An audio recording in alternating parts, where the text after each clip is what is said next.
Hi YouTube, Timothy Unkert here. In this video, I'm going to show you how to install Linux on a Chromebook in late 2025. It's October 1st, 2025 when I'm filming this, and also how to get some text/code editors installed via Linux. So let's get started. So I'm going to go over here to the launcher here, and from here I can either type in settings or I can just go down and find this gear icon, which is my settings. I'll click on that. And from there, I'll go on down. On the side here, I'm looking at these tabs and I see About Chrome OS. I can click on that and then scroll on down to Linux Development Environment and click Setup. Then I'm going to click Next. It's going to give me a username, which I believe is based off the Gmail. I would change that now if you want to change your username. I'm just going to leave it as is because I think it's fine for me. And then you have a disk size. Now, the recommended disk size at the time of this recording is 10 gigabytes, but you can also select custom and use the slider to change it. I'm going to stick with the recommended. You can change that very easily later. And I'm going to go ahead and click install.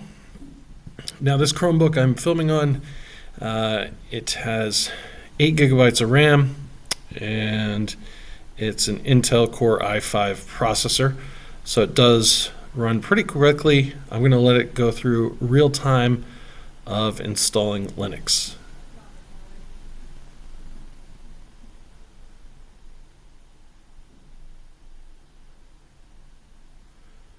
Okay, so this terminal is going to pop up here. I can close out my settings at this point.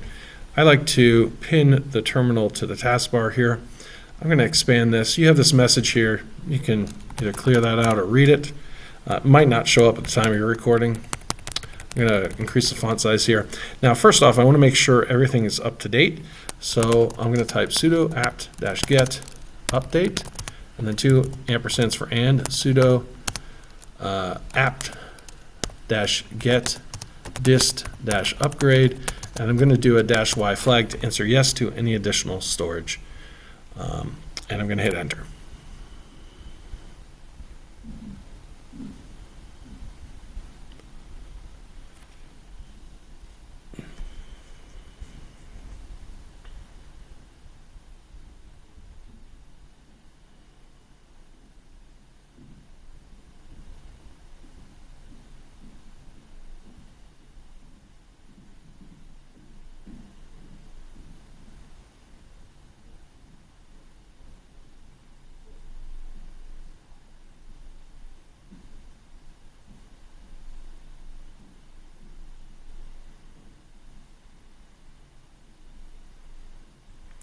Okay, now that everything's up to date, you can just type clear to clear everything out.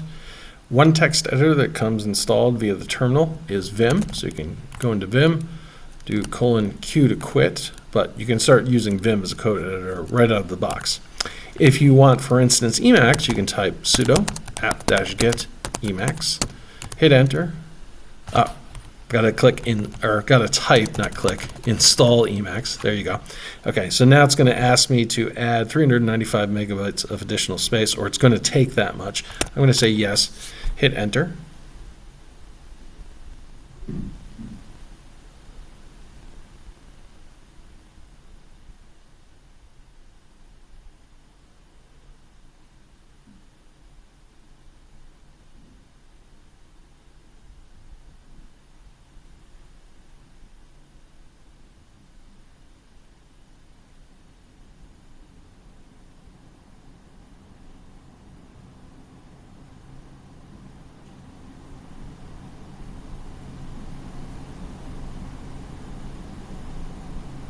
Okay, so Emacs installed. The fan just came on in my room. I'm not sure if you can hear that or not, but that's what that sound is. So I can go here to the Emacs GUI, pin that to the shelf, open it up, and begin to work with Emacs.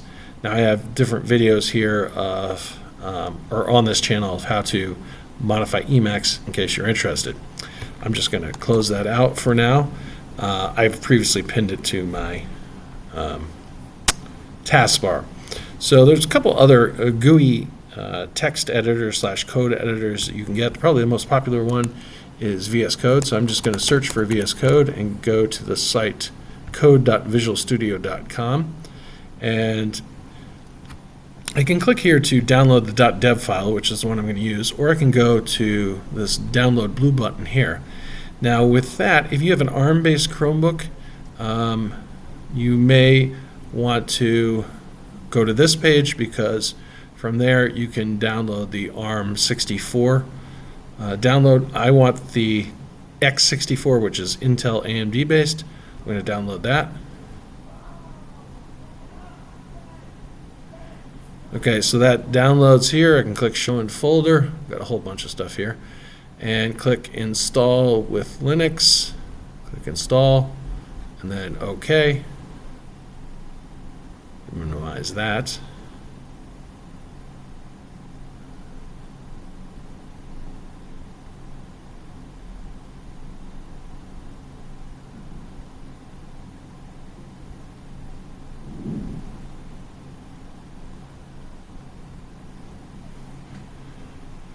And that's gone ahead and hopefully installed. Let's see. Yep, the icon appears. This is in Linux apps, which you can open up and search through the launcher. I'll pin this to the shelf, and we can go ahead and start using VS Code.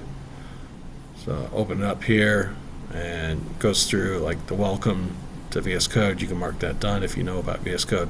But you can use VS Code very easily on the Chromebook.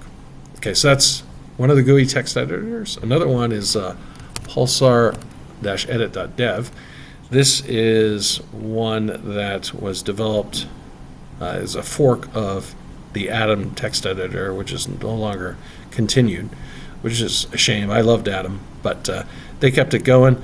So if I go down here and go to regular releases, they have Debian and Ubuntu. That's the one I'm going to want to get.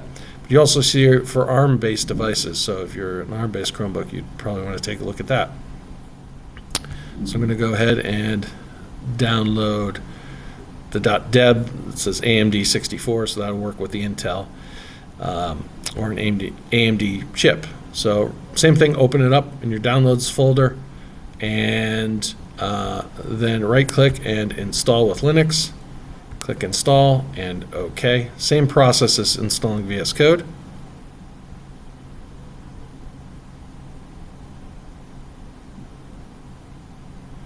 Okay, let's wait till it appears as an icon in here.